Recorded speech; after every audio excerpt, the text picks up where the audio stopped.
25 participants. وعلى آله وصحبه أجمعين. سبحانك لا علم لنا إلا ما علمتنا إنك أنت العليم الحكيم. قال رب اشرح لي صدري ويسر لي أمري واحلل عقدة من لساني يفقهوا قولي.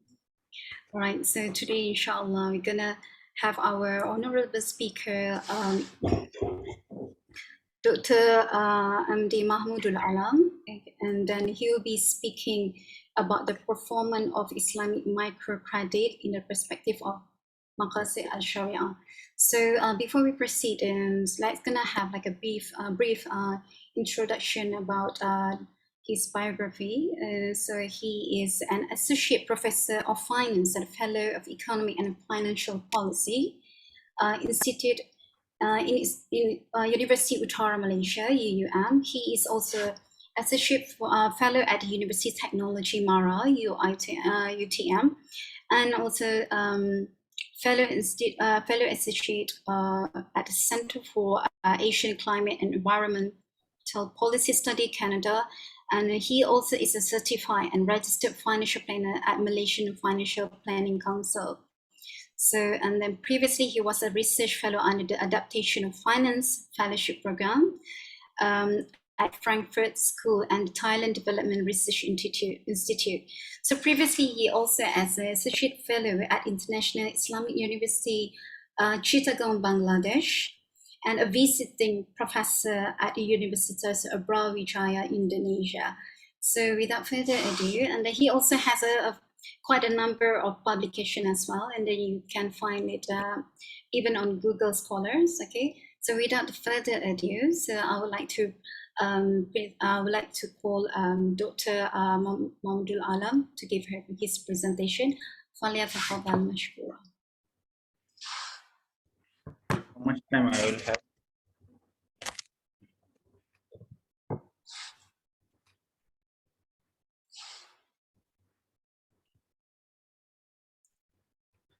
Bismillah, alhamdulillah, salatu wassalamu alaikum. Assalamu alaikum and very good afternoon. Based on your location, maybe somewhere it's still morning, but here I'm from Malaysia, now it's late night almost. So far I will try my best to cover the basic things about the topic and wrap up it quickly. So rather than looking for the microfinance performance, here I'm trying to look more on the assessment criteria. How can we assess the performance of Islamic tools or products in perspectives of Maqasid? This is an article published long ago, around 10 years ago. So the findings from the articles is not useful or is not valid in this perspective. However, the method is very useful and method should be improved and method is utilizing in other researches. As this research team here is based on the Maqasid issues, the Maqasid institution try to develop the instruments and try to set up some sort of empirical work on Maqasid perspective. Therefore, I believe this work will benefit the participants. And this work will give you some guideline how you can implement the idea empirically. All of you are already aware about the Maqasid issues because your peoples are mostly from the core Maqasid area and for Islamic background. And we know that Islam is a complete guideline, and within this guideline, it has laws. That's the Sharia. But Sharia is not the ultimate things here. Rather than, there are also another issue that is the Maqasid of the Sharia. That's Maqasid means the objectives.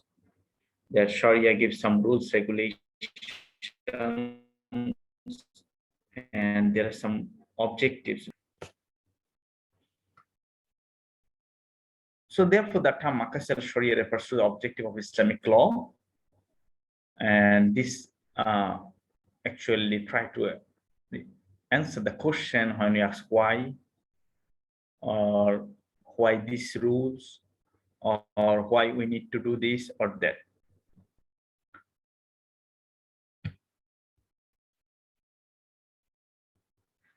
So Maqasid al-Sharia also considered the ultimate objective of Islamic law that serves the interest of all human beings. That's the maslahah. Such laws are designed to protect the intellect or protect the interest of human life on earth and hereafter.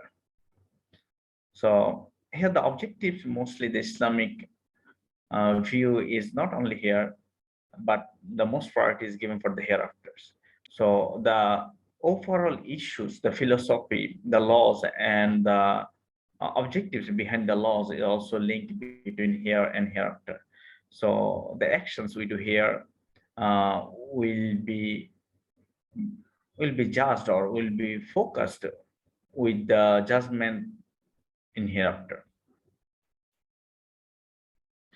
And another important issue is Maqasid or the Sharia or both doesn't deals only the Muslim.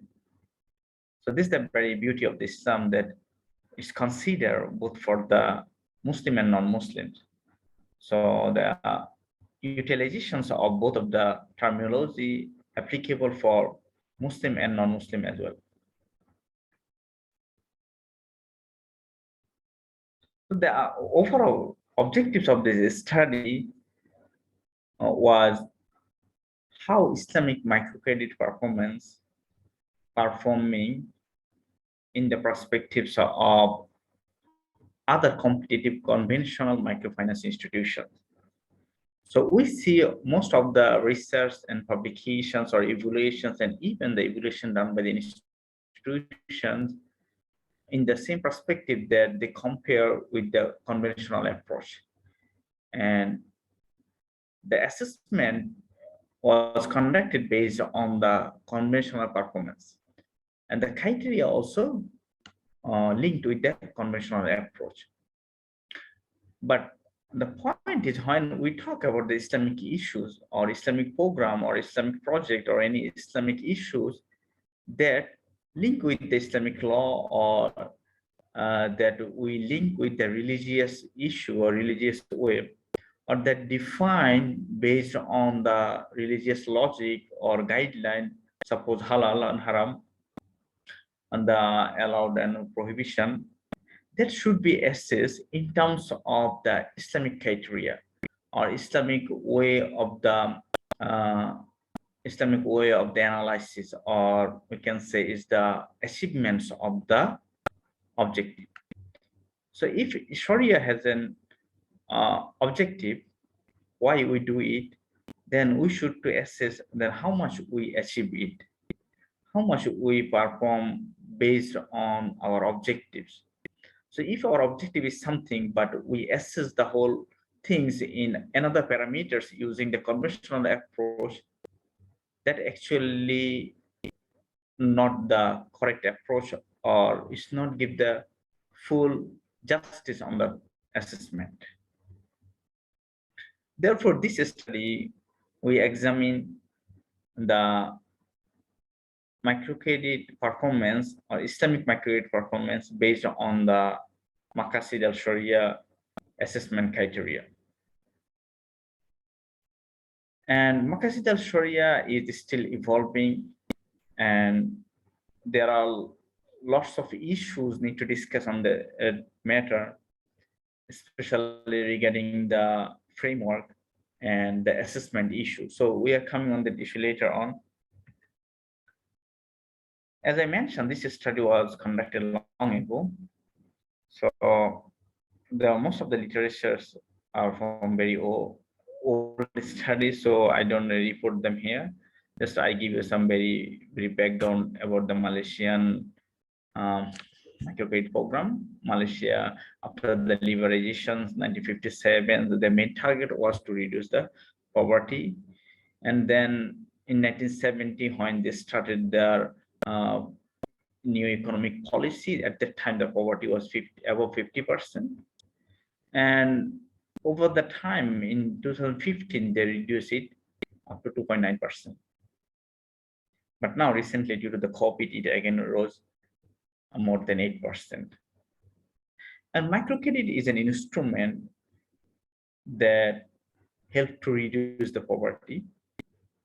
It has claimed lots of issues, including the poverty alleviations, women empowerment, job creation, entrepreneurship development, and many others. But there are lots of evidences that make the findings contradictory, or it's not even uh, fine to draw some conclusion that the performance of microfinance is very good. But to some extent, researchers also show that the performance is positive.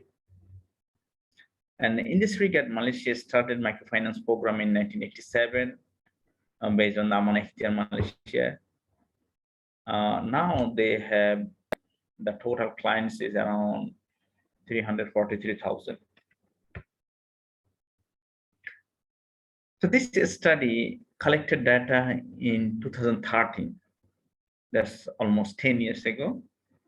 And the data was collected on 393 samples from different states, including the Sabah and Peninsula Malaysia. And the data were assessed based on the 5 scale.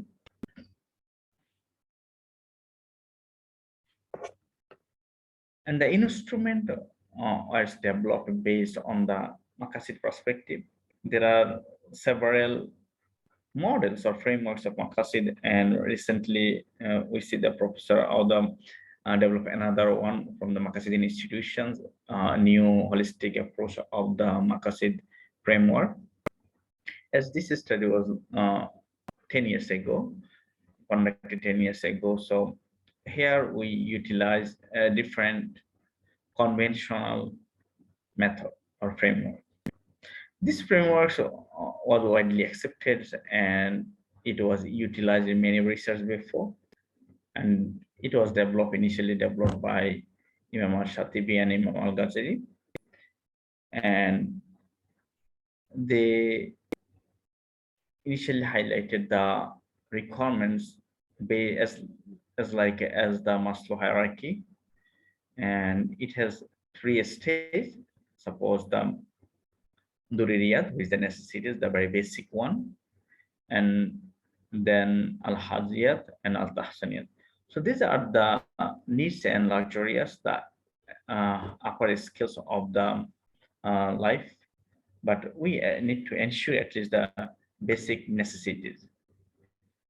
As the microcredit deals with the poor peoples or hardcore poor peoples or people around the poverty line, so here we assess the very basic one, Dururiyat, and see how much the microfinance program help the clients to achieve this basic need. So this basic needs can be assessed based on the 5 criteria. So that's the initial model suggested by Imam al-Shatibi and Imam al-Ghazali. And the one issue is the word, the Arabic words, that the meaning of the Arabic word is very depth and very wide. When we actually translate it in English, it's many cases lost its actual weight. We just use the representative word. So if anybody study on the Arabic, then they will get the more in-depth issue and wide understanding. So far, just here the very basic translation. Suppose the first priority is the first criteria is the deen. There's the religion, the very basic thing that every Muslim must worship, the one God, the one true God, and follow his guideline, his given rules, regulation. And this principle must be preserved in all circumstances. So here, out of 5 Maqasid criteria, this first one, the religion, is the, we can say, it's the mandatory. It must be present in every perspective, every time, always it should be there. And then another one is the life, that indicates the respect for human life must be observed or preserved or protecting at all times. The human existence must be held in high regards and human well-being must not be violated. Then the third is intellect. That's indicate the right or wrong behavior or associations are thoughts related to the thoughts of freedom or assembly and speech.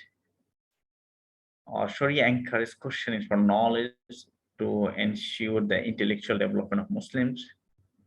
So it's also for the whole mankind that intellectual practice and intellectual discourse, discussion, knowledge and knowledge development, knowledge creations, it should be there.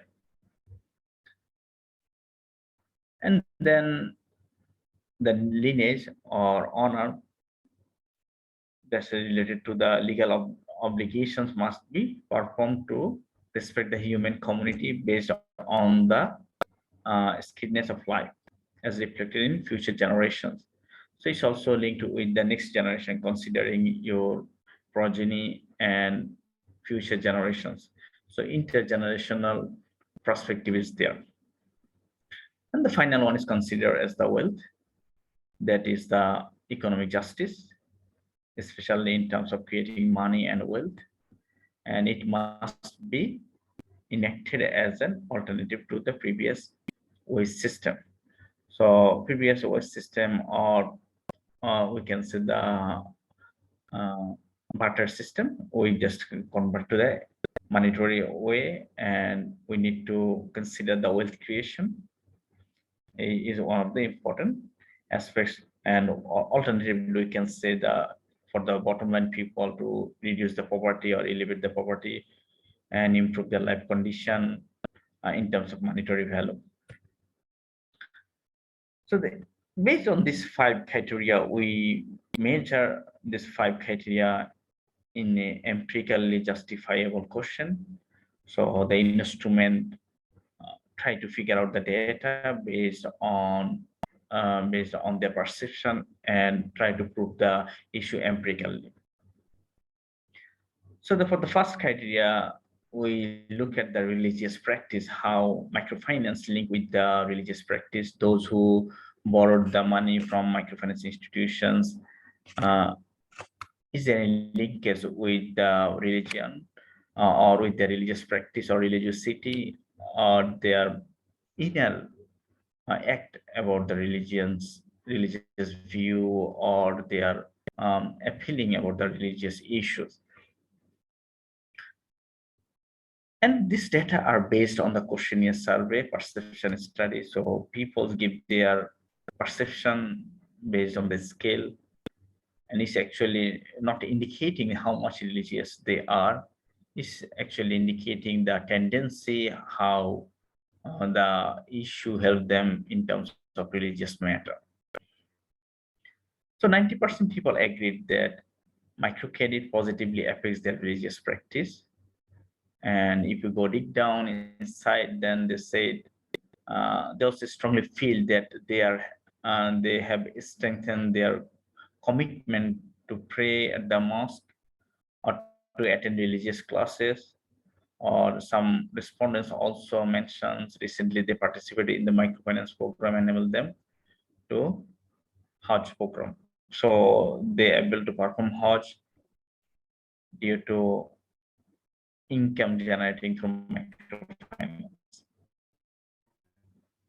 But people normally give always the positive response uh, in most cases here, because the microfinance institutions, this is Islamic microfinance.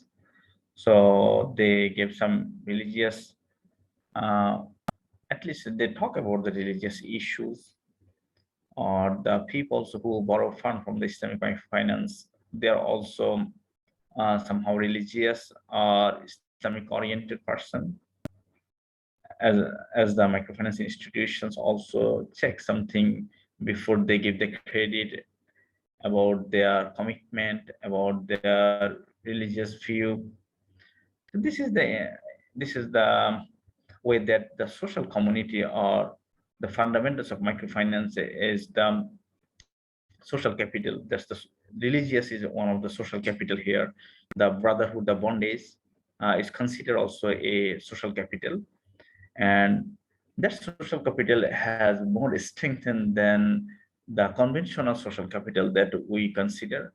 In the conventional social capital assumption, the peoples based on their locality, or they know each other, and their bondage is like relationships with the neighborhood. But here, the Islamic microfinance, the bondage or social capital is mostly based on their commitment on religious, and they are as Islamic focus, they are religious group or same mentality group, and even the same people, they see each other in the masjid, so they meet regularly. So their commitment and the strength of the social capital is better than the conventional one. And therefore, the peer pressure or religious bindings also pressurize them to perform better. Or suppose if anybody is not willing to go in masjid or surah, so when there is a pressures, or when the peer group discuss, or they need to see each other, when the bond is develop in better way, they all like to go masjid regularly. So this is one of the way that microfinance, Islamic microfinance try to help improving the religious practices. And then if you look at the life, the second one's the life, how is deal with the issue.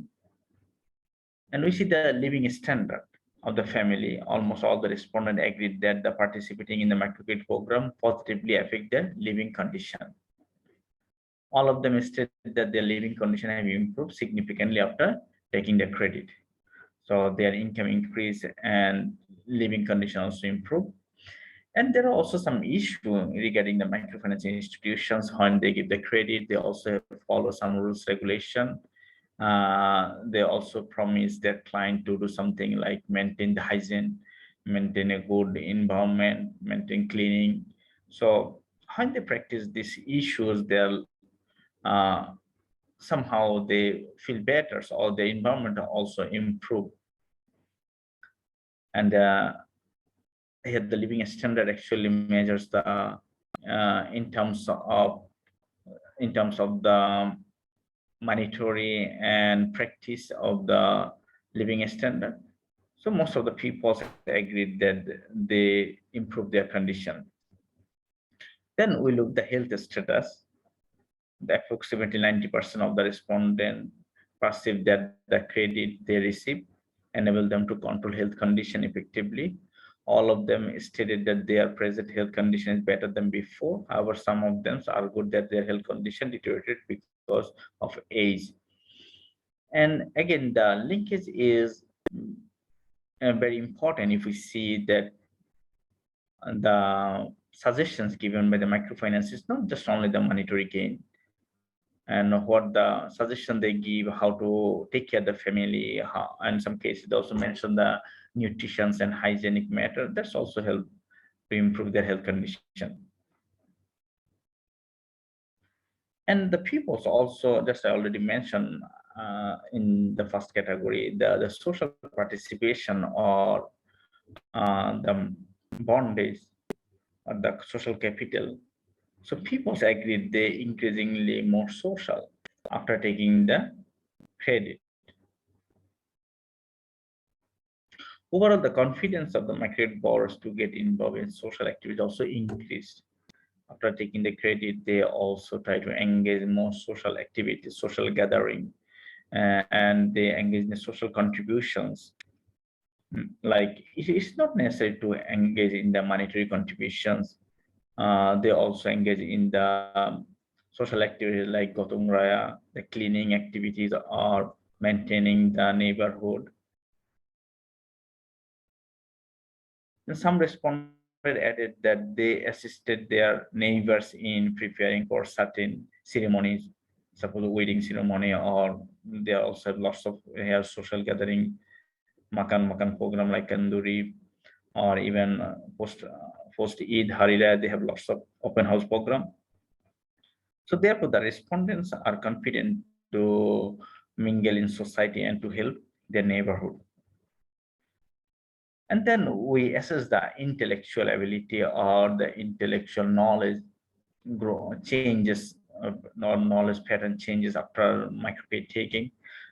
So approximately 70% of the respondents agreed that participation in the microcredit program has increased their level of knowledge.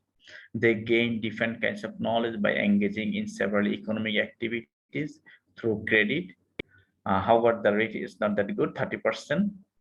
A big portion respondent mentioned they didn't obtain any new knowledge from the activity. So here we can consider one thing is microfinance institutions also provide the money and give the guideline how to invest the money and how to utilize the fund, how to calculate or how to maintain the accountancy. So in that issues, people, those who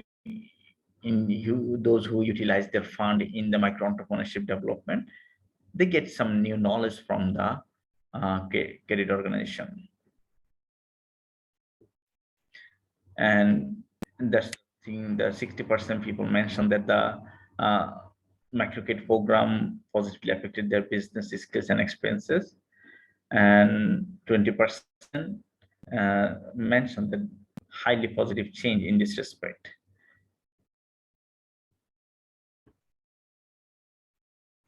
And it is not just only their business skill, but they also give some suggestion before some risks happen, some event happen. So they give them suggestions how to avoid the risks, or teach them to deal the risks and return issues, and also the other things. Suppose that I mentioned, the health issues, hygienic issue. Hmm. So the social gathering matters. So people get some new knowledge, and those who receive the fund, they also get the knowledge. And another scheme is also you need to send the children, the client also need to send their children in the school, so their schooling also improve, so the children also get the better knowledge. So almost all the respondents agreed that their involvement in the market program positively affect the level of knowledge of their family too. Among them, 30% demonstrate highly positive change in this sense. Many of the respondents are presently able to send their children to school and to higher education institutions. Then if you look the honor or the lineage of the family members, then almost all of the respondents agreed their involvement in the market program alters the lineage among family members. Among them, 40% demonstrate highly positive change. And perceptions of the society change. Approximately 80% of the respondents agreed the perception of the society with respect to their families positively improved because of their involvement in the microcredit program. The majority of the respondents stated that they received increased respect from their society once their living conditions are improved. However, 20% of the respondents reported no change. So this actually, when they engage in the social activities, social gathering or social organizations, then they have some positions there, some respect there, and they joined in some social organizations, and suppose the members of the masjid committee or members of any others committee or their locality, so they had better respect from the peoples in terms of their positions. And then the finally is look the wealth, though this is considered as the main key point for the microfinance program. But in terms of Maqasid, it is just one of the perspective. So almost all of the respondents agreed that their monthly household income has increased. And they also able to possess some asset. So through the income from the microfinance or microcredit business, or those who are doing the entrepreneurship. So from their microfinance entrepreneurship, and they are able to generate some fund, or they make better profit, and they're able to asset some sort of physical asset. And also some respondent mentioned they own some land or jewelry or vehicle, and they also make some investment in other places. So based on these findings, this study actually show that how microfinance, how the Sharia or Maqasid of the Sharia and need to assess based on the conventional way, and how can we link it through make the relationship both conventional approach method to fulfill to assess the Islamic program in terms of Maqasid or Islamic approach. The Islamic microcredit institutions as well as other social or economic institutions or projects should evaluate their achievement or performance according to Maqasid al-Sharia. They shouldn't just only follow the conventional approach, and therefore we hope this study will help to develop the instrument for Maqasid evaluation or evaluation in perspective of Maqasid, and which can be applicable to the other issues, other Islamic programs or other projects or others religious-based program where we imply the Islamic rules regulation on Maqasid. So we can develop that instrument, improve it, and apply it in the relevant organizations. So here I give the reference. This article was published in 2015 in Journal Economics. And here is the reference copy. You will get the article in the link, and this is also a preprint copy available. And here I also share another references from my student who had just finished his PhD recently in this year, and he also utilized this instrument, and he will assess this instrument, improve it to utilize this for PhD thesis and apply it for the Jakat perspective. So here we have the instrument. These are the instrument what we utilize in this study, the questionnaire. Then this is the instrument that my student utilized it for his thesis related to the Jakat program. So in the same way, we can assess the Maqasid, the achievements, performance achievement in terms of Maqasid for the Jakat program. So if you see here we improve the instrument and add few more questions for every category. Suppose on the faith category, we add four questions. The status of the family, faith level, understanding inner self, or ability to perform Salah on time, or scope of performing Umrah or Hajj, like this. So every aspect here we added more questions and more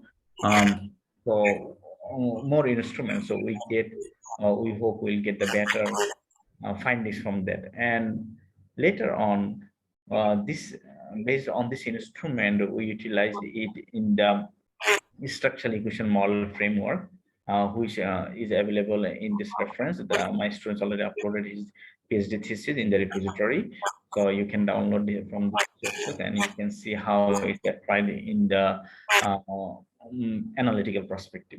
But our instruments here, we just go for the descriptive analysis, percentage analysis, and we run the chi-square test to check the significance or not. But we didn't go for the any modeling But here my students utilize this to see the structure equation model framework, the significance, and also look with the other complex variables. And that's all. Thank you everyone for your patience. All right, thank Do you you have any so much, question? Dr. Alam, for the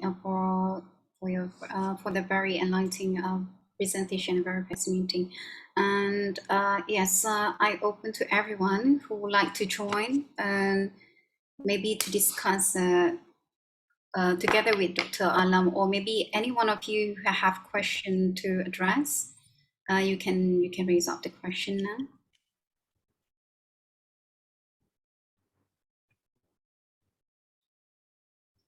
Yeah, actually, I have a question.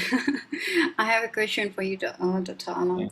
So I'm interested to know about the AIM microcredit program.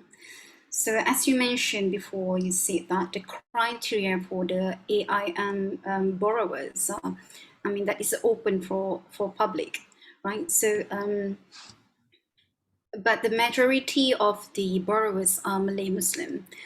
And then I just want to know that how do you evaluate the spiritual, maybe the one of the microcredit program, which is the spiritual assessment that can meet the spiritual assessment, especially to address to preserve the religion, which is deen. And then do they have any specific assessment or any program for spiritual enhancement or spiritual awareness for all the AIM borrowers to indicate for them to aware that they are preserving their religion? That's my question. The religiosity is a very interesting issue. Suppose people think religiosity means suppose I increase my prayer time for I pray 2 times a day. Now I increase my prayer 3 times a day out of 5. So my religiosity increase or not. So there are lots of argument on this issue that there is nothing to compromise out of 5, 3 times or 2 times. This is the very mandatory. The basic is 5 times.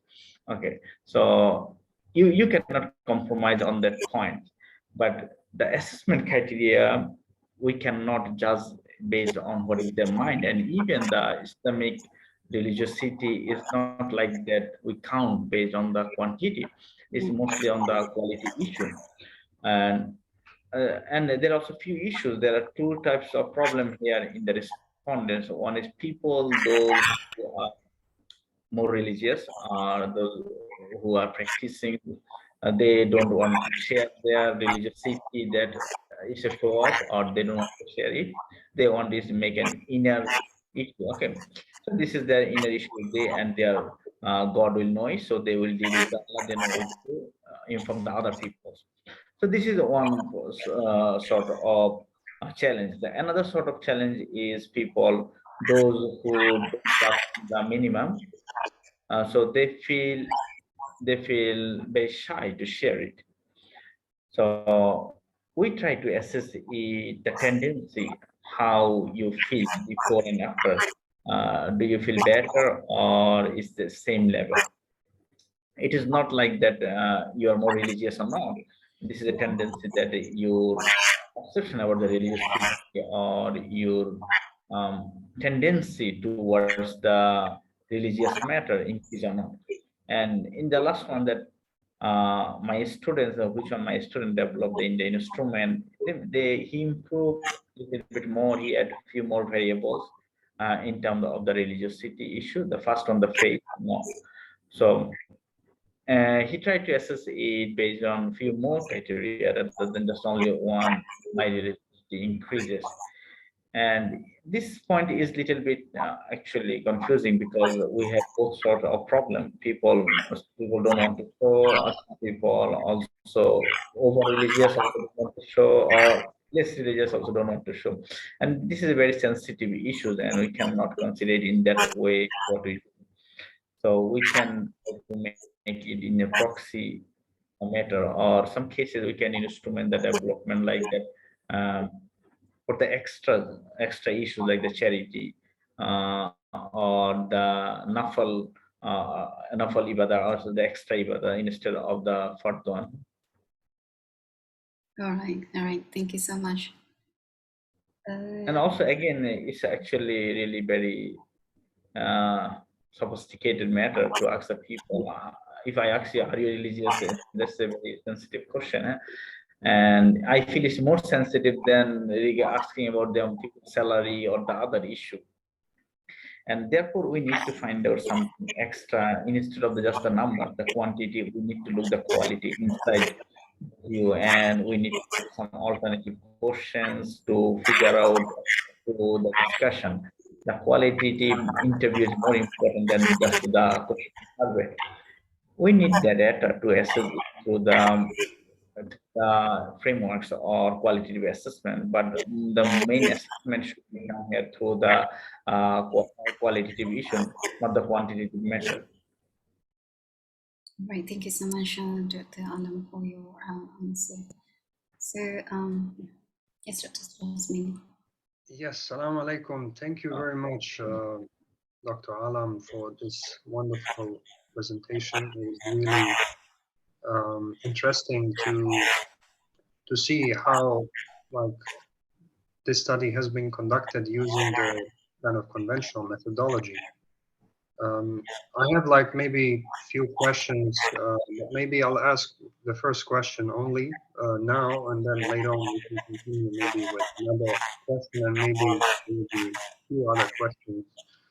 But I don't want to be the only one asking questions. I want other participants to also ask questions, so I'll be trying to stimulate them. So my question, the first one is, having listened to your presentation, I kind of always wonder whenever we speak about, let's say, poverty alleviation and let's say microfinance and microcredits, people have confessed that, of course, having gotten the credit helped them to elevate their kind of life standard.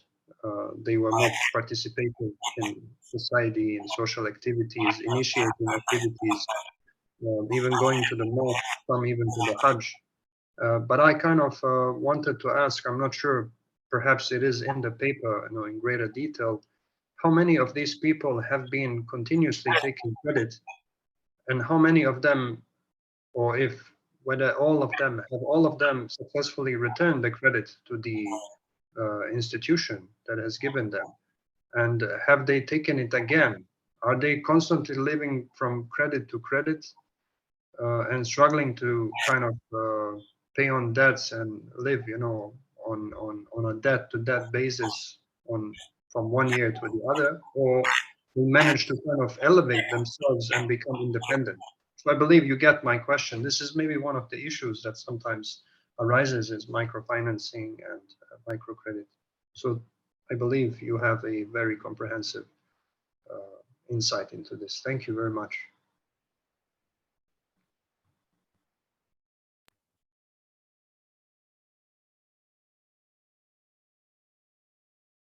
You are still muted. You need to unmute yourself. All right, now it's great. Assalamualaikum. Thank you, Dr. Jasmine, regarding your question. This is really very interesting questions in terms of microfinance. We always look the borrower sustainability versus the institutional sustainability, which one is more important. So in not this study, others study, we also see that to survive the institutions need to certain level of cost. They need to cover a big amount of cost, because here they need to go every clients and dealing everyone every week and one-to-one dealings. And in that case, the cost is very high, normally around 20% the break-even cost for the microfinance institutions. And in against, if you see the borrowers, they are the poorest among the poor people, where the big industry, the industrial, big industry corporations, they cannot able to give even 20 above the 20% interest rate. So if their profit margin is very high, still they're shaking to provide above 20% interest rate. However, the poor groups, they are providing more than 20%, and some cases it's over 100%. So 40 to 60, and effective rate is very high. So there should be um, some equilibrium point regarding the institutional sustainability and the borrower sustainability. If the borrowers cannot sustain to give 20% interest rate, whereas the institutions cannot sustain give below 20% rate. So in our other study, we also suggested that the organization or the third party should give some money in this program to make the program sustainable, because the main objective of the microfinance is not the profit making. Main objective of the microfinance is poverty alleviation. That was the initial model of microfinance. But however, if you see nowadays, all the microfinance institutions is the profit making organizations. Some of the microfinance institutions already issue the stock in the stock market. That means they are the corporate level is very big giant. So they are not slightly, they hugely shift from their mission. Now it's called the mission drift. There are several studies you'll find on the mission drifts of microfinance institutions. So the what was the initial objectives to poverty alleviation, that is already now almost missing in many parts. And therefore we suggested organizations should care on that issue rather than the more expansions, more money creations, more outreach, more client creation. Rather than, they should focus on the poverty alleviations. And here, to fulfill the gap, there is another scope we suggested. The zakat program is one of the criteria of the zakat is to give the group those who are unable to repay their loan credit. So the microfinance borrowers, they government or zakat institution can give this fund to the microfinance institutions to cover the gap. And this is one sort of subsidy, or government can give the subsidy to run the program instead of going through the corporate model. Okay, regarding your question that what the people are doing, the borrowers are doing, is a vicious cycle of poverty. It's a continuous cycle. They are taking and repaying and taking and repaying. So the sustainability at the point when they will no need to take any more credit, they can generate their own wealth to continue their own business, own entrepreneurship, rather than the help of the micro entrepreneurs. So that evidence is really not good, and that's a very not strong evidence on that issue. Maybe around 30-40% can generate their own credit, own fund to establish own entrepreneurship, rather than going back again to the entrepreneurs, microfinance institutions. And the other things is when the business want to grow, suppose the microcredit borrowers take very small amount and they become sustainable, they fulfill their criteria and they make some small amount of money to establish own entrepreneurship. Later on, they need more credit. So they go to, they again return back to the microfinance institutions to get big amount of money. So here the microfinance institutions is no more the microcredit organizations, no more dealings with a small amount, they are dealing with a big amount. And from the Bangladesh study, I found that there's a competitions among the MFIs. They want to increase their outreach, how many number they increase the client. This is one of the credit. So they can say, I have this much amount of client. In that cases, everyone try to capture more client, and one person may borrow at the time of 3-4 organization. So one person is a client at a time taking loan from 3-4 organizations. So we cannot claim that he is only sole client of one organization. And when they take the credit, there is two options. We found one is when they take the credit, they make a big amount. Suppose the amount microfinance institution give is very small, that is not suitable for proper business. So they generate fund taking loan from 3-4 organizations and make a good amount to start the business. This is one point. Another issue is, suppose I'm a defaulter. I take the loan and I didn't use it properly, or I spend it in other ways. Then now I need to repay. So how can I repay? I need to go in the another one, second organization. So they take loan from one organization and repay it to the other. Most cases, microfinance, if the people utilize the fund properly, they can generate fund. They can generate money to repay the credit and also make something for them. But if they utilize it in wrong ways, in many cases people go utilize it wrong ways, because suppose I am sick, so my priority is to take the medicine rather than doing my business.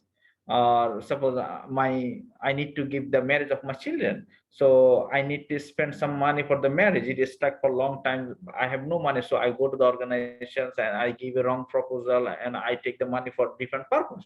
But after I taking the money, I utilize it for other purposes, unproductive purposes. So when they utilize unproductive purposes, then they again enter in the cycle of the poverty.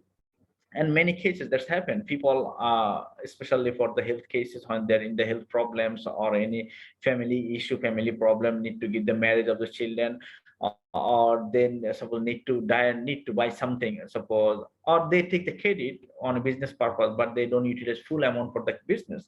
They utilize it for the other causes. Suppose they need to buy very basic things, they have no very basic materials in their house, regular uses house, so they buy that things.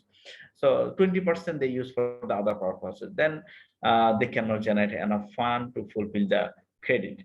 So there are many sorts of findings and many issues. It's not just a one single answer, it's different case to case.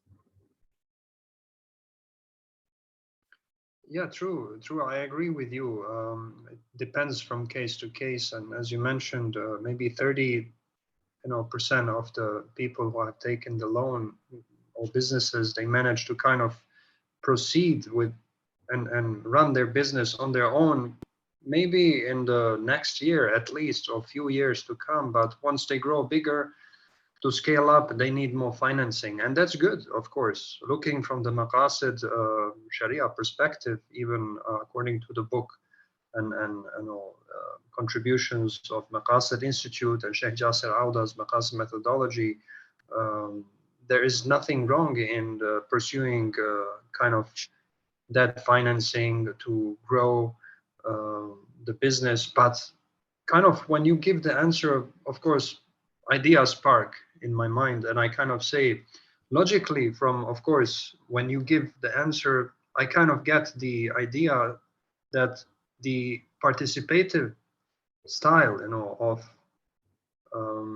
doing business between the organization giving the creditor and the person taking the credit, kind of is just logical, like musharaka, for instance, contract. This kind of an entrepreneurial style of developing the business is just logical, because if they both want to ensure, even from the Maqasid methodology perspective, if I would just put in the ideas and thoughts and philosophy and objective of Maqasid methodology, kind of pushes towards overcoming the limitations of scholarship and practices, like imitation, taqlid, blindly just following established practices and going on with that flow. Partialism, being partial, like I kind of can say there are partial approaches in of microfinance institutions, microcredits, in kind of just giving the credit without maybe having any management to look how they are dealing and using the credit. So this is maybe a criteria that could be implemented, contribution from Maqasid, that's a methodology, and Maqasid Institute, into microcredit institutions to kind of put this as a requirement, to kind of have a kind of manager, or what was that institution in the Islamic civilization that used to have an oversight over the market? I cannot recall the Arabic term, but it's kind of like a regulatory body to ensure that the credit is used by all those who have taken the credit in the best way to foster development of the business, and not to be apologetic or contradictory in the actions and maybe the constructionist. These are limitations that Maqasid methodology is kind of identifying in contemporary times in so many aspects, and these need to be overcome. So I believe you have definitely insight into how you see the future, maybe more comprehensive solution to these kind of repercussions and deficiencies in the practices of microfinance institutions. So maybe this is kind of my comment at the same time. I hope you got my question kind of to foster the thought in a direction of a greater solution, like a long-term sustainable solution. So, and thank you for your comprehensive reply. It's really wonderful. Thank you, Dr. Jasmine, for your comments. Hopefully, the future researcher can develop some instrument or improve on this issue. And when we deal more issues, then we can make it more comprehensive and applicable.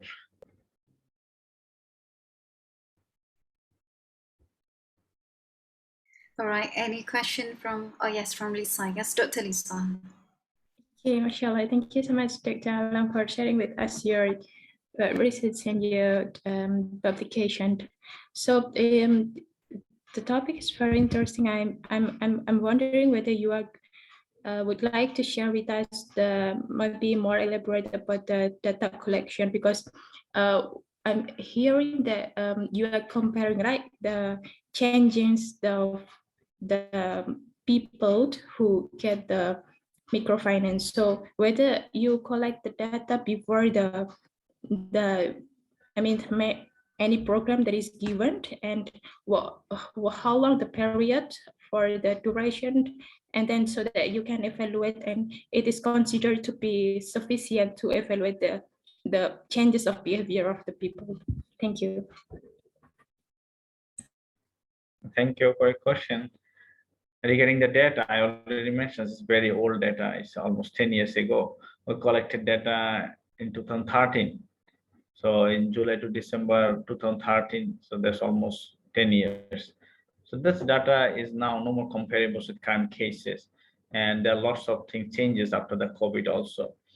So if you want to consider the data or the issue, you need to look the new data and now the situation, what is going on at present, rather than looking the old data.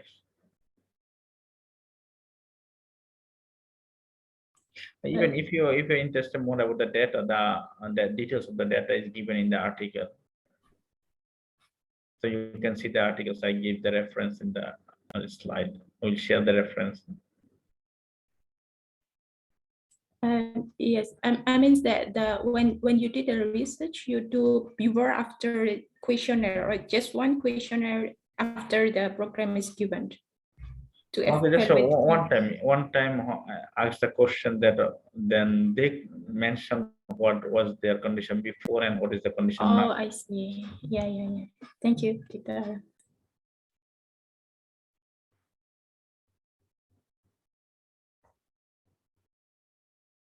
All right, maybe Dr. Adia Rahman or Dr. Loni, or yes, Brother Nur Fadri. So anyone who would like to add some more discussion about our topic today? So anyone?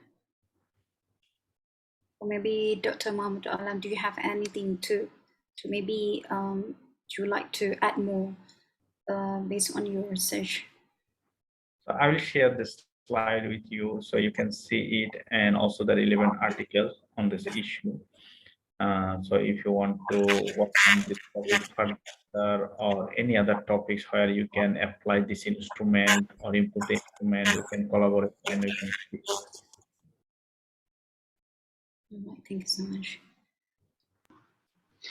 I want to ask one more question. I just remembered when you had the presentation, when you presented in the beginning, you stated maybe either in the first or second slide that like the conventional approach to, of course, the study has been done using the conventional methodology, but then the conventional methodology is not sufficient and able actually, or even genuine, to provide a Maqasid Sharia perspective, because it is a distinct methodology and has a distinct source of knowledge.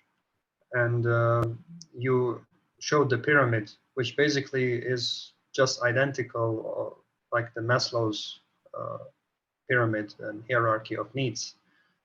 Just at the top there is like Maqasid hierarchy. And then it reflects what Ghazali has done and divided it into the three essential like groups, which is the Daruriyat, Hajiyat, Tahsiniyat. So how do you view, let's say, what do you view as the deficiency of the conventional methodology in studying the Maqasid? And how do you see that, let's say, Maqasid methodology could improve and maybe refurbish the conventional financial economic methodology to kind of do a study like this? Okay, regarding the conventional issues, one is the conventional analysis that not the Islamic approach, and that is the other approach of what we do normally, and that to assess the performance, how much the monetary gain, how much the percentage improvement, what is the social benefit. And in that case, people don't assess under the Islamic point of view. And when we go the Islamic analysis or Islamic point of view or the Maqasid analysis, then we look about the framework. The framework we show here in this article, that was developed very early stage of the Maqasid analysis. And but nowadays the Maqasid framework is changed a lot. And we see the very recently Professor Alda already show his new framework. And so there is a scope to assess the same program based on the new framework. And under the new frameworks, we need to design how can we assess every criteria to make the holistic analysis, and it should be in the accessible. It should be quantifiable or measurable format. Okay, and in that framework, what the Professor Auda showed before in the framework, there are few issues that actually abstract. They're actually not even. I think we should think about this issue. How can we make it quantifiable or accessible? We understand there's a spiritual matter. We cannot assess this, but for the research purpose, for the sake of understanding or to make big or small or positive or negative, to give them some sign or quality, even the qualitative assessment, we should make some question or instrument so we can figure out how can we apply it in the perspective, real life perspective, in the applied financial matters, applied economics matters, applied social science matter. When we can assess it and make some comparisons between the conventional and the Islamic or different sort of previous Islamic models or new Islamic models or new framework, how the result differ or which one give the better understanding or more comprehensive assessment. Okay, so as this is there are not much study has done on the Maqasid issues, empirical Maqasid analysis. So there is lots of scope we can utilize it. Yeah, sure. I agree with you. That is really what is necessary. So I have just another question that I came up with based on one of your answers when you mentioned microfinance institutions and are giving credit, and then they may have 20% interest. And these are Islamic microfinance, like microcredit institutions. But can we call them Islamic when they really clearly call it a 20% interest rate? This is always something that will be questioned. And if it is not okay in terms of Islamic, we suppose we forget the interest word. We can say is the cost. Their cost, given point cost is 20%, so they should cover more than 20% return to cover their cost. Yeah, exactly. That's the same problem with some other contracts that have been, identified. Like if you have house financing, you have a house financing contract, even with musharaka mutanaqisa, whereby you are becoming a partial owner over time, but the lump sum amount of the house becomes like maybe 20 to 30% more expensive than when taking a conventional loan, where the interest rate may be variable, and at the end you may get a house after 20, 30 years. The lump sum amount will be lower. So what is more efficient, perhaps, and what is more appealing and fulfilling people's needs, and Maqasid, is basically more Islamic. So this is somehow a challenge of Islamic banking finance industry as a whole. Okay, so one of the issue when we use the Islamic, that the objective of Islam is not making the profit, is the social benefit. The whole fundamental of Islamic finance looking the social benefit. And so in that cases, if we determine every rate, every cost of the capitals, or every return, or whatever we say is Islamic term, or on Islamic term interest rate, the rate shouldn't be competitive as like the conventional rate. If we just compete with them, make our rate with the conventional equivalent to the conventional rate, this we are just competing with them in the same mode. This is not Islamic at all. Yeah. Then we shift from our point towards the social benefit. Why microfinance need to make huge profit? That's the main point. If you see the annual report of the microfinance institutions, those who are dealing with the poor people or the bottom level people, why you need to make lots of profit, millions of profit? So what the profit is coming from? From the poor people. So they are already poor people, and you are extracting more from them. That is very unethical. So why the Islamic institution doing that? Because they said this is the competitive rate. Who told you to follow the competitive market? You should create your own legacy. You can create your own standard, own legacy. Why you need to follow the conventional approach? Whenever you have the scope, give them the more flexibility, more benefit, then people will attract the Islamic approach, Islamic model, Islam, and then they'll come to the Islam. Yeah. True, I agree. That's where we come, exactly to, the Maqasid methodology, where don't try to imitate, don't try to follow, don't try to be deconstructive or simply have a kind of limited approach to understanding, the issue. Like, try to be genuine, don't be partial, don't get afraid, like, if we don't charge you 30% cost rate to make up our loss, then what's the point of giving you the credit? Well, if I believe that the institutions that exist should also offer their expertise to kind of be the muhtasib, Hisba is the institution, to kind of be the muhtasib, the invigilator in the microfinance, microcredit activity. I believe there is kind of an insight into what is being done and so on. But we need to know the niyyah. There was a question in a program here on zakat in IIUM, and there was a professor who was questioning one of the speakers, and he was an accountant. He was questioning, how do you measure niyyah? How do you measure that? Like niyyah, meaning the intention. How would you know that? Because when a person takes a credit, we don't know what's his niyyah. As you mentioned, they may use 50% maybe for the business and 50% for a new MacBook Pro, or something else.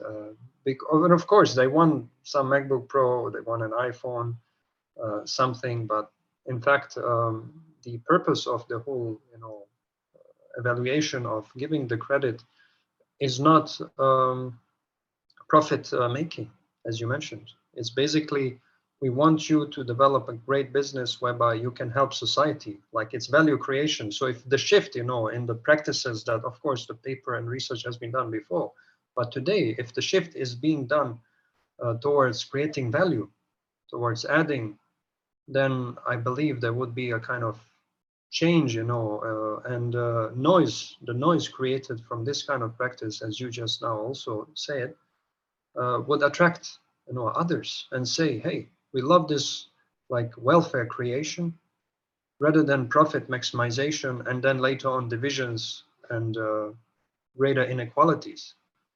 What's the point of having a group of 20% living lavishly and the 80% struggling?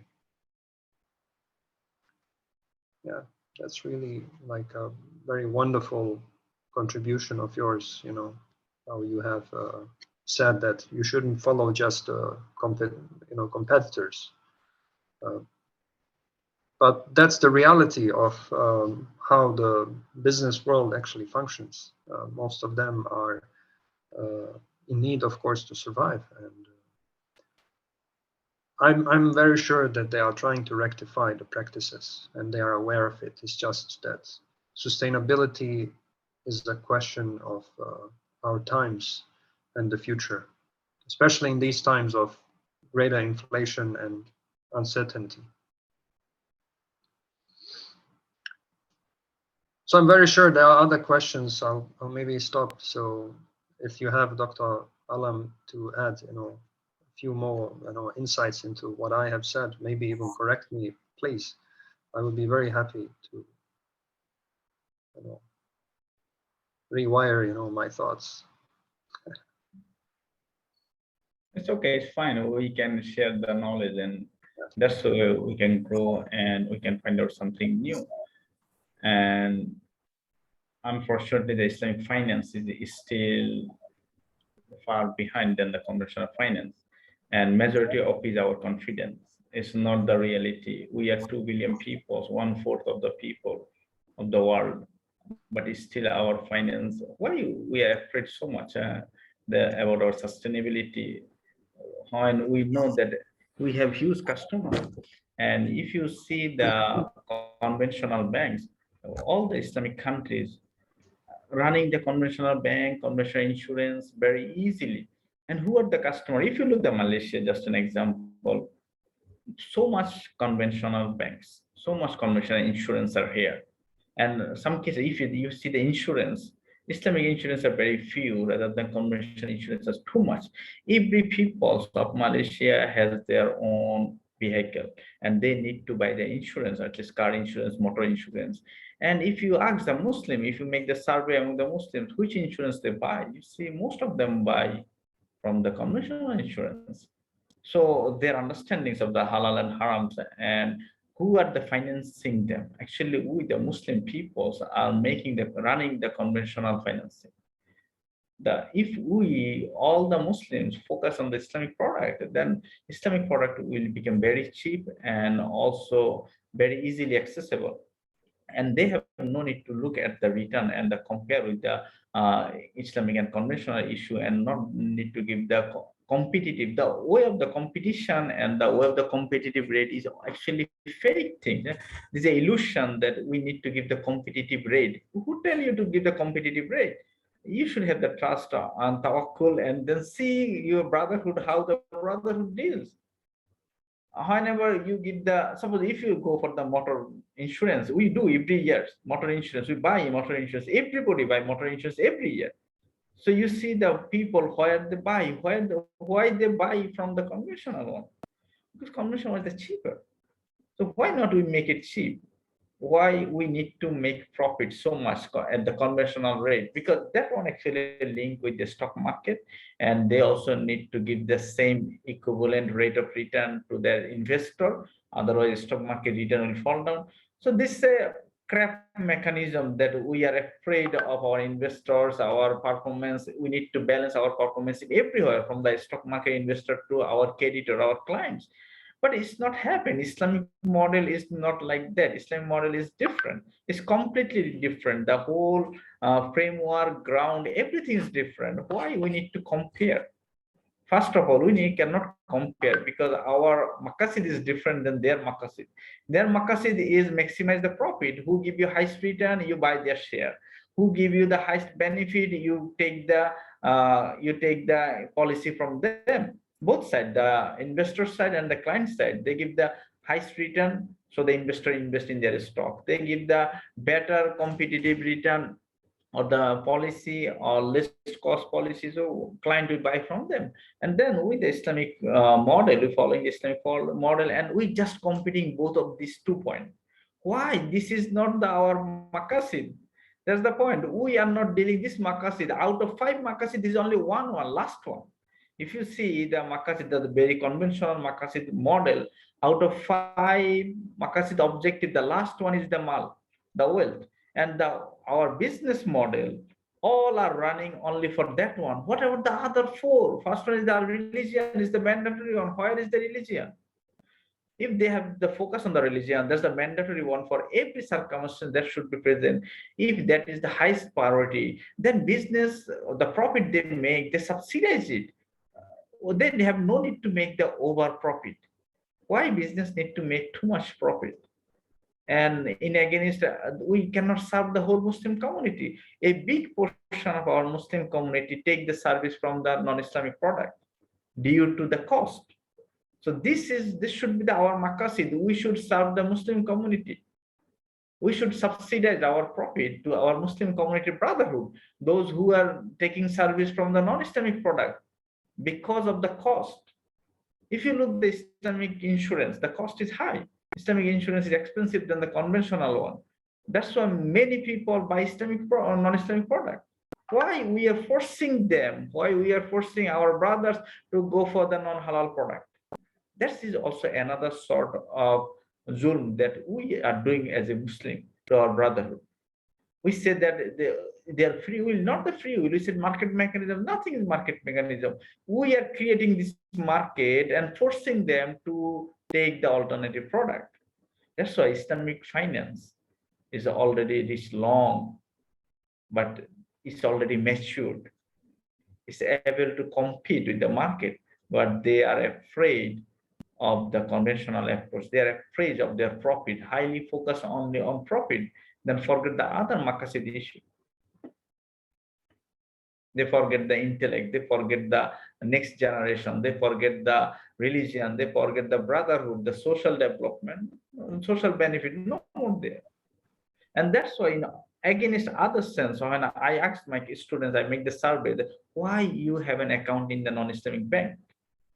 Very simple. Most of us has the account in the non-Islamic bank. That's why non-Islamic banks are running in the country, all the Muslim country, Muslim majority countries. The non-Islamic banks and financial institutions are running, and all of their clients are Muslim.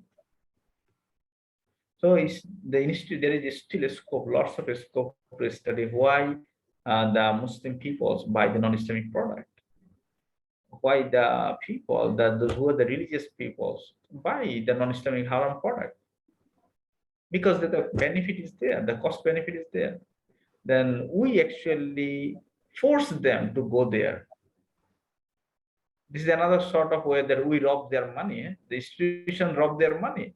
So the money is concentrated only for the few people. The poor has no money, and we are still making profit from the poor people. True. True, I agree with you. I believe you have heard of the International Institute of Islamic Thought, IIIT. They are based in Virginia in US, but they have, since many decades, great collaboration and even an office, the regional office, Southeast Asia, IIIT is here in IIUM, in Kuliya of Information and Communication Technology. And there is great collaboration also with the, of course, many like human science Kuliya, Islamic revealed knowledge, but even with the Kuliya of economics, and there's fostering of the change of understanding economics and finance. So the issue is not essentially about profit. There's nothing wrong in having and profiting. Everybody needs to profit, and everybody needs to earn, make a living, and fulfill their needs and even wants and even wishes, whatever they like. But why I mentioned these institutions is that there's a great focus on thought, like the marhum Professor Emeritus Abu Hamid Abu Sulaiman was frequently, upon a few encounters that I had with him here during my studies in Malaysia and even online, even his latest speeches where the essential issue is the issue of thought. And I would maybe like even say, and even he would agree with that, that the issue of not only Muslims is thought, but of so many people. But when we speak about Muslims, followers of Islam, their main challenge and issue is thinking, the way, you know, of understanding things. And that's why he wrote The Crisis of the Muslim Mind. This may be a very, you know, general social book, but in fact, it's a book for self-help, for self-development. And it is required, you know, to kind of look into whether we all have maybe some crisis in our mind. I was, when studying the Maqasid methodology of Maqasid Institute, like saying that regardless of how much I think I'm right sometimes, I have to say that maybe I'm 100% wrong. Maybe. I shouldn't fix my thoughts and opinions to just one way, my way or the highway, you know. But in fact, I should be humble and just break my ego and say, I'm actually very wrong.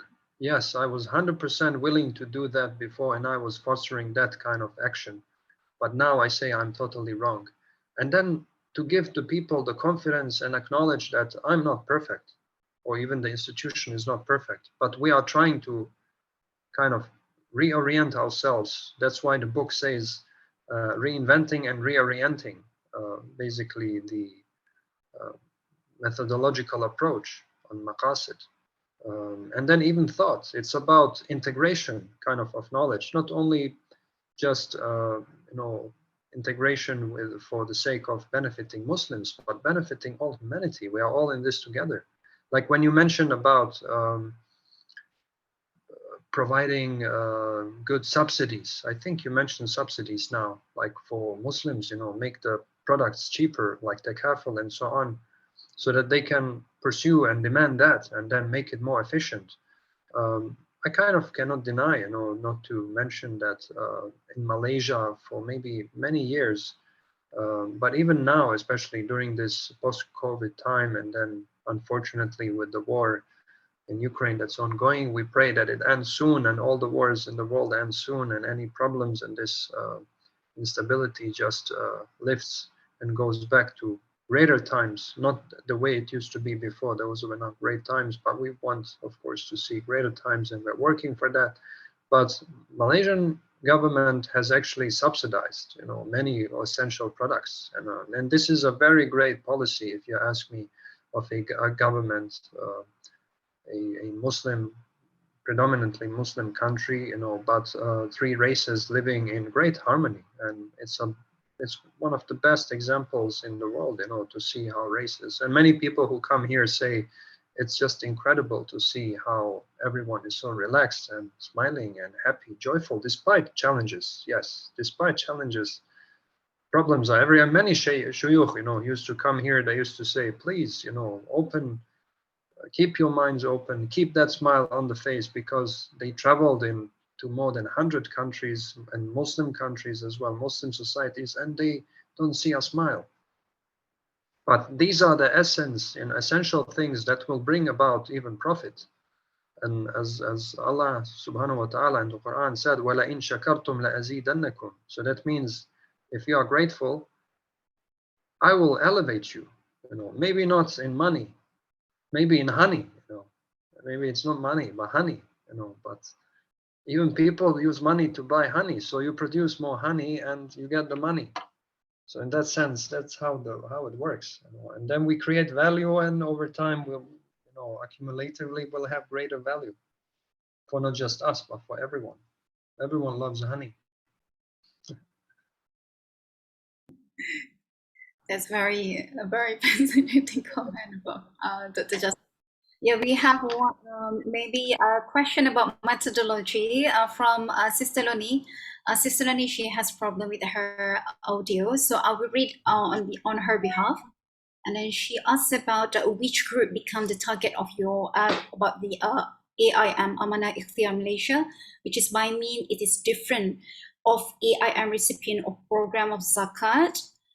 Recipient seems the intention of the program is to increase the recipient's standard of life. So what is the parameters that you use for for the respondent, getting the respondent, Dr. Alam. Yeah. This is okay. Thank you, Dr. Loni, for your question.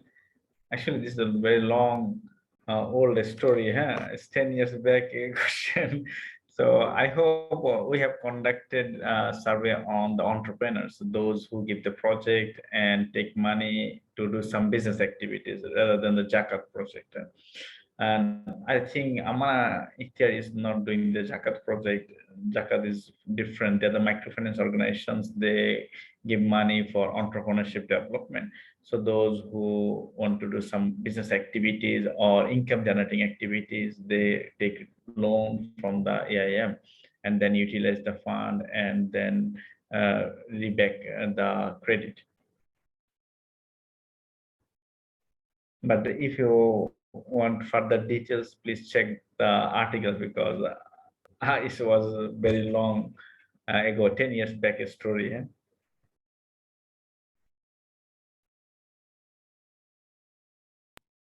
All right, thank you so much, Dr. Alam. And I hope that Dr. Loni is, that Dr. Alam is answering your question, Dr. Loni.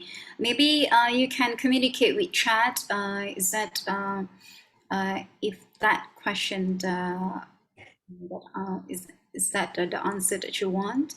And then yes, yeah, I would like to comment about the you said about the competitive, that Muslim are not competitive in terms of the buying the products of conventional products. What is your opinion about the restorative program by EPF and then Employees Provident Fund, and then the lots of withdrawal from Muslim actually, although the depositor, which is the larger portion of the depositor for the investment, for the dividends, is by non-Bumiputra. And then do you think that by the time the investment, which is the portion for the investment which from the non-Bumi is larger than the Muslim, so do you think that Muslim they have this channel, for example, to invest, but because of the cost, that the pressure of living during COVID, the post-COVID, that lead them to get this a huge amount of withdrawals, up to as I see that whenever the Prime Minister announced that EPF is allowed to make this special withdrawal, rather than that before, that we are not allowed. This is the special case. And do you think that there's less awareness among Muslims? Don't think about to save their money in the future, but at the same time they have the pressure of life that they have to do this kind of withdrawal. And then I guess that they have certain plans, maybe certain plans to invest more in the other baskets, and the rest of it to use for restoring their life during COVID, especially for those who are doing the small scale businesses. What do you think, Dr. Alam? Okay, Dr. Said, this is an interesting question and mostly related to the politics. Okay, and nowadays we cannot distinguish politics and political economy. Both are very integrated because they deal both human life. And after the COVID, the post-COVID scenario, the COVID was a very long time. Huh? It's almost 2 years. And the political decision on every country was different. And Malaysia, like the restrictions and this causes too much harm on their economy. But now the first thing is first, we need to survive first, then future. So to survival, the government take good decisions that you can withdraw your EPF, or at least you can survive now. If you die now, what will you do to save the money for tomorrow? So if you survive now, inshallah, you can do better. And regarding the planning, I teach the personal finance course, and I'm also the financial planner, registered financial planner. So regarding the financial planning, everyone should have good financial planning, and that is important. And that is important for survival, Suppose previously we said 3 month or 2 month cash is fine to survive for any vulnerability or any spike happen, any problem happen. But now we see problem can longer 2 years. So that's unimaginable. So if a problem can longer 2 years, then how can we people survive? And so this is a crisis, this crisis for everybody. It's not only the Bhumiputra or non-Bhumiputra. The crisis happen for everybody. Those who have money, they can survive, or those who don't have money, they can use the uh, social collaborations or social collateral models or friendship, the society or government will take care of them. But we should have our own approach. How can we survive? This is not, again, this is not like the too much money, too much profit or subsidy. We should have our own planning, and our own planning is better than just relying on governments or any other issue. So, and other things you just mentioned, that should we start new business or something. The business issue in Malaysia, what I have observed, I am here around 13 years, more than 13 years. So business concept of Malaysian peoples are very weak. Okay, the business concept is very weak. People cannot assess the situation. And I see in one place here nearby my house, there is one building, empty building. So last 5-6 years, so many people rent it, set up new business, and close within 2-3 months. Again, set up new business, close within 2-3 months. And every time they brings with new ideas. Then every time they open a business, I say it will not survive here. Because there's no people, no customer here. It's not the issue how fancy you make the business, how you look, the lighting, everything. You need customer. And people need to assess the market first. This is very big lacking to the Malaysian people. And also, if you see some business, people set up a business and they suppose a small business, somebody sell the nasi lemak near to the roadside, and they sell 1 time, 2 time, and 3rd day you'll not find him. And people are not consistent in Malaysia. People are very happy if they have income 50 ringgit, fine. By this 50 ringgit, I can survive 3 days. So 3 days you will not see him anymore. After 3 days, he again come with same business here. So they are not the consistent people. They are not willing to grow, or they have no good plan. Suppose I do business one day, I open, and the next day nobody find me. Then why my customer come here again next day, after the 3rd day? This is not customer responsibility to find me. That's the things missing. People don't understand actually the concept of business, and the concept of service is also very poor here.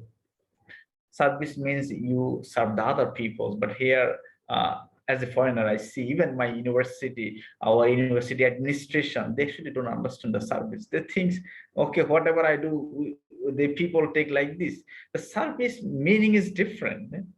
The meaning of service is different. Even if you see all of our students, if you ask the student, local or international, that are you satisfied with the service provided our admin people, university admin people, nobody is happy.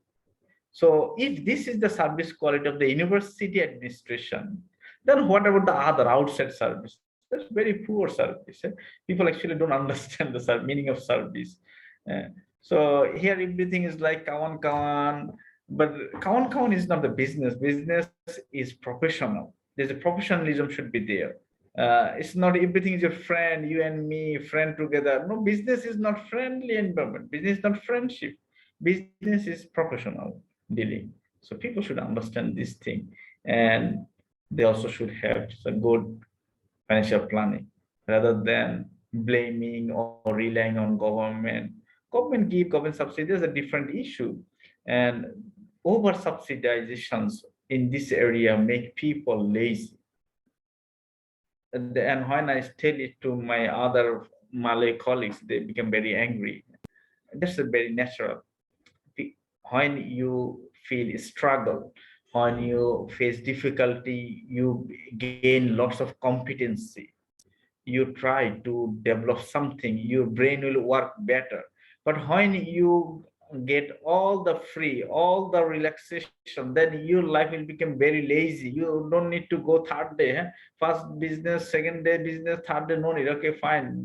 Now take rest for 1 week.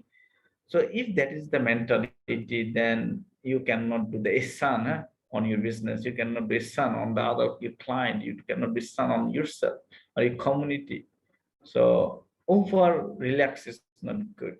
Some cases, I think, inshallah, this khair, this difficulty will make people strong, better, and they are also tawakkul to Allah more. Their tawakkul increase more. People too much relaxations actually don't realize the difficulty. Now COVID give us lots of lessons, lots of lessons. We learn lots of things due to COVID. So we don't just think it's the bad thing. Everything what Allah gives is good. Alhamdulillah, everything is there's a khair, there's a blessings for everything. The COVID also bring lots of blessings. People, we just revive. We get lots of lesson from this COVID. And regarding the subsidy, what we think that is given, it's not given. We think lots of things is given. Allah said no, everything is not given. We consider that Allah give everything. Given is very interesting. If you see, we consider religious benefit that Allah subhanahu wa ta'ala give us the religious free. It's not given. It's not given. You see, when Allah wish, Allah take away the Ramadan, Allah take away the Tarawih, Allah take away the Jummah. Many weeks after weeks, we didn't pray Jummah. Allah don't need our Jummah. We shouldn't consider this given. Even the Hajj also take away. Allah can take away everything, all the blessing He give.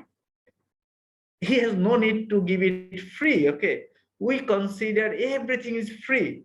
Then people realize when they cannot go in the masjid years, day after day, month after month, when they cannot pray in Jama, they realize that this is a big blessing that Allah take away.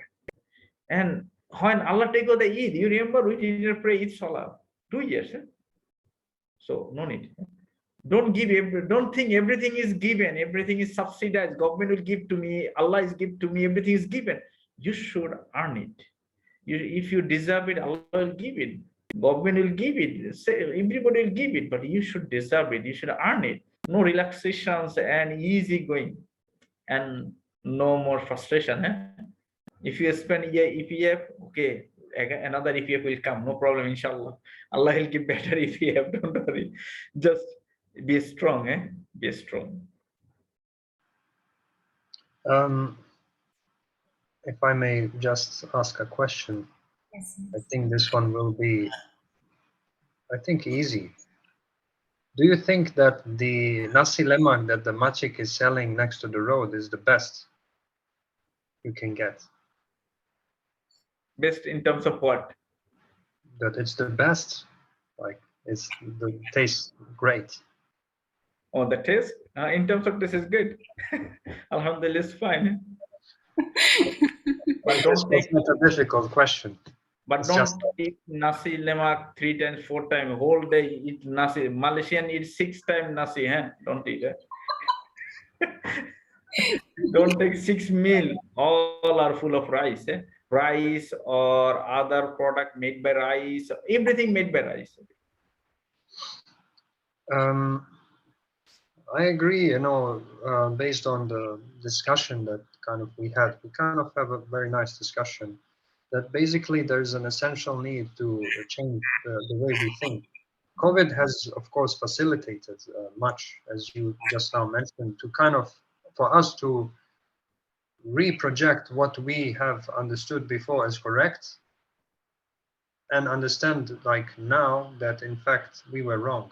Just like what I mentioned just maybe 20 minutes ago.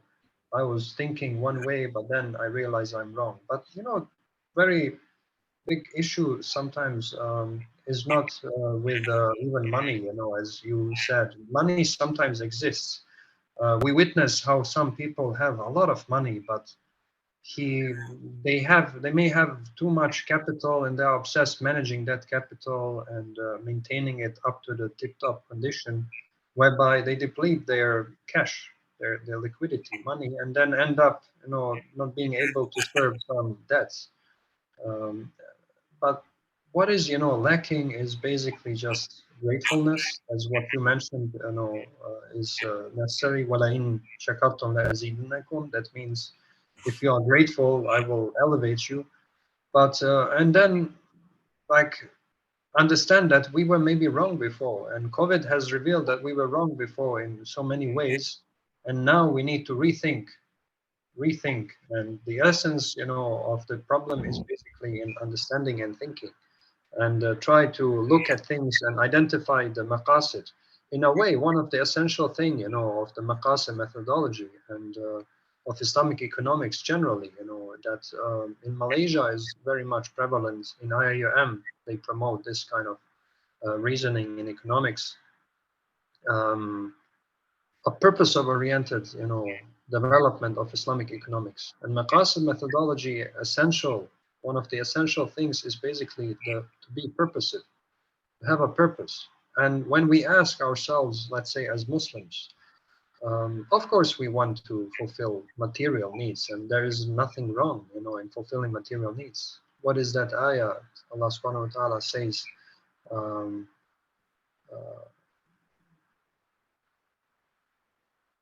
وَلَا تَنْسَ نَصِيبَكَ مِنَ الدُّنْيَا. I cannot remember the beginning of the ayah. Like meaning, do of course struggle and try to attain greater levels on the akhirah, but do not forget your portion on the dunya, on this world.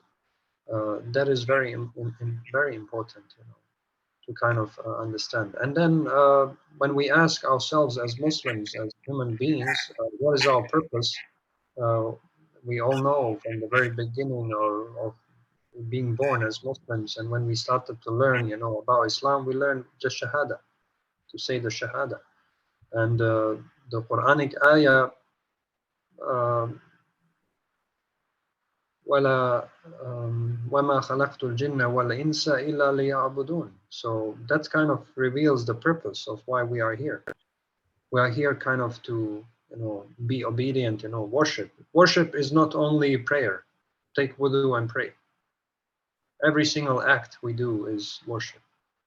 Even this webinar is a worship. So whether there are 1,000 million participants or maybe just, like less than that, we are doing some kind of ibadah, intellectual reasoning, and try to appeal to the minds of people. And as you mentioned, try to be proactive and grateful with what you have, because you can lose in moments everything. Sadly, I saw on LinkedIn a wife of one, of course, non-Muslim man passed away after delivery, and she was just 37. And I'm just 6 years away from that age. And some of you are maybe of that age, or maybe a few years older. So and she was super healthy before that, but she was naturally just, for instance, delivering. And then some of the comments were, so that means everyone can just simply pass away, for no reason. So yeah, that is really wonderful kind of lesson and maybe points that you have identified. And thankfully we managed to ask these kind of good questions and spark this kind of reasoning and provoke. I guess we provoked as well. This is like last late night Tazkiyah discussion, how to improve you. The good night story. And boost up your iman. Okay, rather than little bit shifting from the microfinance and Maqasid. Yeah, I hope everybody will be able to sleep after this. You will not be like too much worried. You can rest. Maqasid also supports that you rest, because you'll have a more productive day tomorrow. Yes, exactly. Again, the overall discussions, we have discussed lots about the return of the wealth, but one thing is as a finance, we are dealing finance, the finance lecturer, I know return always linked with the risks. The risks and return goes parallelly. So in the model, we should consider the risks. If you look the return so much, the risk is also so much. and that we mentioned that our risk model should revise. Our risk model should consider our brotherhood. We are losing them, or we are going for too much profit and competing with the conventional approach. And in that cases, our risks of Maqasid happen. This is not the risk of the business risk, the risk of the Maqasid in terms of we are losing our brotherhood. Lots of our Muslim brothers take the non-Islamic product, and we are forcing them to do that rather than we are encouraging to take the halal product, because our halal, we intentionally make halal product expensive due to maintain the corporate levels of competitive rate of return. And that should come from the institutional perspective. They should consider this risk. This is not the monetary risk, the risk also from the Islamic perspective. The brotherhood people are going away from the Islam, or they are going to take the non-Islamic product, and that is responsibility ultimately goes to those who are providing the Islamic product. And our financial mechanism, financial institution should consider it in this way. And whenever we develop the Maqasid mechanisms or Maqasid framework, we should also include this one. And in the instrument, we must include it. So here in the overall discussions today, the model I show is there is no risk element involved. The Maqasid 5 elements that consider our the very beginning study done by the suggested by the Imam Ghazali and Imam Shatibi. So they didn't consider the risk issues here, but we should incorporate risks in this model. So as long as the return is here, the wealth is here, the risk should be here, then we can get better framework. So I hope our future study and our brothers who are working on this issue, they can consider and develop a similar sort of instrument when do this type of research. And if there is no more questions, we can wrap up here. Yeah, I think so, because we are reaching midnight. Okay, thank you so much for not only the economic life hacks, but we have a very solicited advice from Dr. Alam. And then thank you so much. We're gonna have maybe next session about the financial planning, inshallah, Islamic financial. So, inshallah, thank you so much for having you for this matter. Inshallah, we're gonna meet again. Okay, guys. Okay, we're gonna stop. Thank you, everybody. Jazakallah khair for your Thank you patience. very much, Dr. Alam. Assalamualaikum warahmatullahi Salam. Jazakallah khair, Dr. Alam. Right, thank you so much, everyone. Thank you so much, everyone.